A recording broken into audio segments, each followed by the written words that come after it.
स्वामीनारायण हरे, स्वामीनारायण हरे। वचनामृत श्री कार्याणी प्रकरण का 10वां।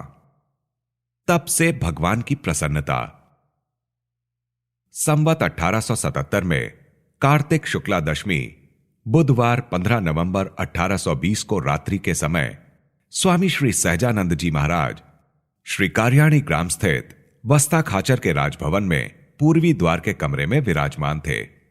उनके मुखारविंद के समक्ष 10-12 बड़े संत तथा 5-6 हरि भक्त बैठे हुए थे।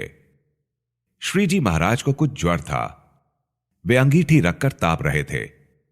उस समय श्री जी महाराज ने मुक्तानंद स्वामी से कहा कि हमारी नाड़ी देखिए, देह में कुछ कसर मालूम होती है। तब मुक्तानंद स्वामी ने नाड़ी देखकर कहा कि हे महाराज, कसर तो बहुत है। फिर उन्होंने कहा कि हे महाराज, अभी सत्संगियों का कठिन काल उपस्थित हो गया है, क्योंकि आप तो समस्त सत्संगियों के जीवन प्राण हैं। इसलिए आपकी देह में जो कसर जैसा कुछ प्रतीत होता है, यही सभी सत्संगियों के लिए कठिन काल है। यह सुनकर श्रीजी महाराज बोले कि भगवान को प्रसन्न करने के लिए नारद जी ने कितने ही युगों तक शीत, धूप और भूख प्यास को सहन करके महातप किया। उसी महातप द्वारा उन्होंने भगवान को प्रसन्न किया। इस प्रकार जो विवेकी पुरुष होते हैं, वे जानबूझकर अपनी देह और इंद्रियों का दमन करके तप करते हैं। इसलिए विवेकी साधुओं को जानबूझकर अपनी देह तथा इंद्रियों को कष्ट हो, ऐसा आचरण करना चाहिए। तब फिर ईश्वरेच्छा से जो कष्ट आए, उन्हें मिटाने की इच्छा क्यों करनी चाहिए? त्यागी साधुओं को अपने मन में ऐसी दृढ़ इच्छा रखनी चाहिए कि मुझे देवलोक, ब्रह्मलोक तथा वैकुंठ आदि लोकों के पंच विषय संबंधी भोग तथा सुख नहीं चाहिए। मुझे अपनी देह के रहते हुए या फिर देहांत होने के बाद बद्रिकाश्रम तथा श्वेत द्वीप में जाकर तपस्या द्वारा भगवान को प्रसन्न करना है। भले ही 1 जन, 2 जन तथा सहस्त्र जन्मों तक भी तप करके ही भगवान को प्रसन्न करना है।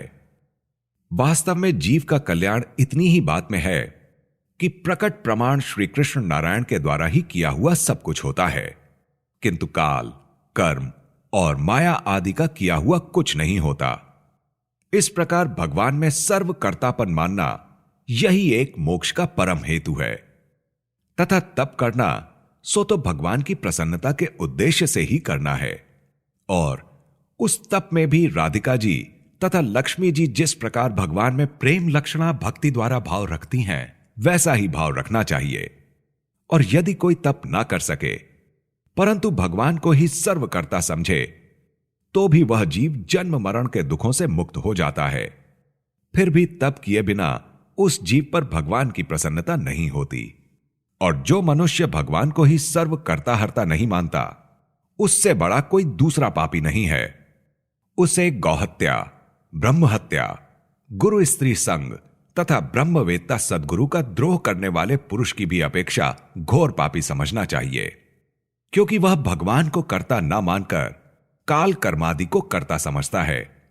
अतः ऐसे नास्तिक चांडाल की छाया तक में नहीं खड़ा रहना चाहिए और भूल से भी उसके मुख का वचन नहीं सुनना चाहिए। और जो भगवान के भक्त हों, वे परमेश्वर के प्रताप से ब्रह्मा, शिव, शुक जी, नारद जैसे हो जाएं तथा प्रकृति पुरुष जैसे बन जाएं और ब्रह्म एवं अक्षर के सदृश भी हो सकते हैं, परंतु श्री पुरुषोत्तम नारायण के समान होने में तो कोई भी समर्थ नहीं होता।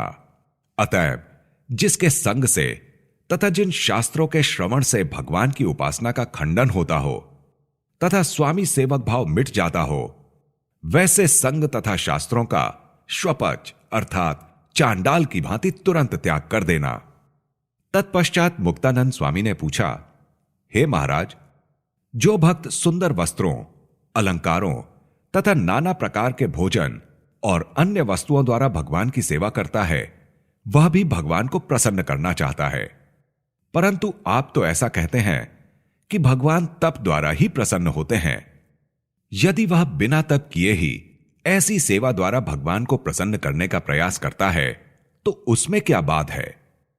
तब श्रीजी महाराज बोले कि जो भक्त अच्छे अच्छे पदार्थों द्वारा भगवान की भक्ति करता है, वह यदि निष्काम भाव से केवल भगवान की प्रसन्नता के लिए ही ऐसा करता हो तब तो ठीक है, परंतु यदि वह स्वयं भगवान की प्रसादी समझते हुए उन पदार्थों में लुब्ध हो जाए और भगवान को छोड़कर उन पदार्थों से प्रीति करने लगे, तो उन पदार्थों को भोगते हुए विषयासक्त होने के कारण वह भ्रष्ट हो जाता है।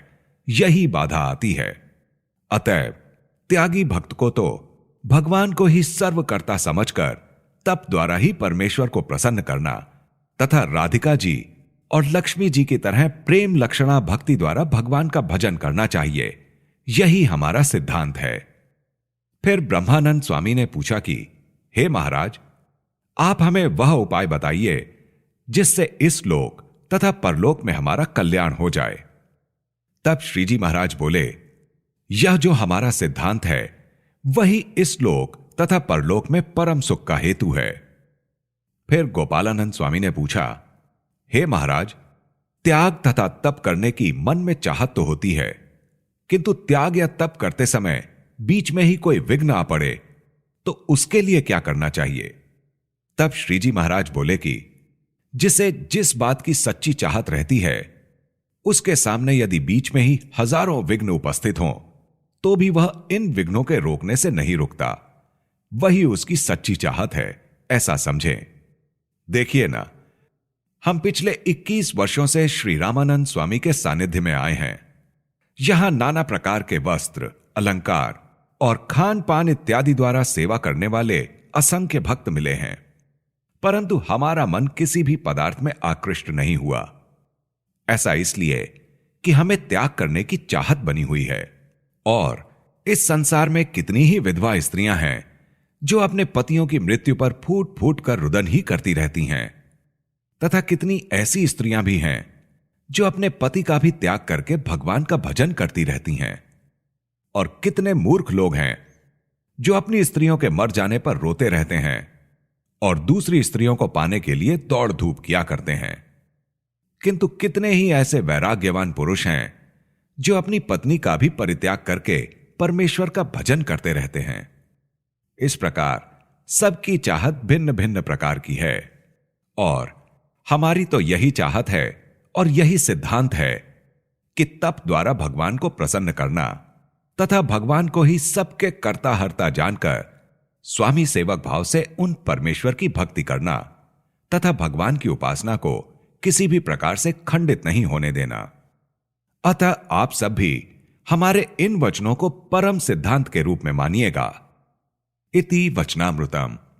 इस प्रकार से श्री कार्याणी प्रकरण का 10वां वचनामृत पूर्ण हुआ।